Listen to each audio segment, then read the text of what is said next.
Еркектер урологтарға ұқсап бармақлар жәрдемінде біз істемейміз. Яғни массаждың жыныс ағзаларына қандай пайдасы бар? Мысалы, пайдасы дым көп. Массаж жасаса көп адам тек денені деп уқалау деп түсінеді да. Ондай емес. Яғни еркектерде простата аденома кеселіктері бар, сідік жоллар аязлаулар бар, мысалы. Хаялларда, мысалы, матка деп айтамыз, яғни қаралпақша жатыр. Жатырдың, трубаның аязлаулары бар, мысалы, цистит бар, хаял қыздарымызда көп аязлаулар. Демек, бұл массаж не қылады? Біз еркектерді урологтарға ұқсап бармақлар жәрдемінде біз істемейміз. Хаялларда да сондай.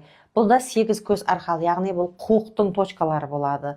Матканың точкалары боласа, точкалар арқалы біз точный массаж істейміз. Сол шында бұл массаж істеген кездегі ісіклер, ісінулер, аурулар әммесі қалады. Әмде бір күн емес, біз 5 күн, 10 күн етіп біз массаж алсақ, сізді қинап жүрген цистит, простата, аденома, яғни урологтарға баруға көп еркектер қорқады, қорқады, дұрыс па? Бармақ тықтыруды қаламайды. Сол үшін массаж жолымен алсаңыз, хаялларда да сондай жақсы эффект береді.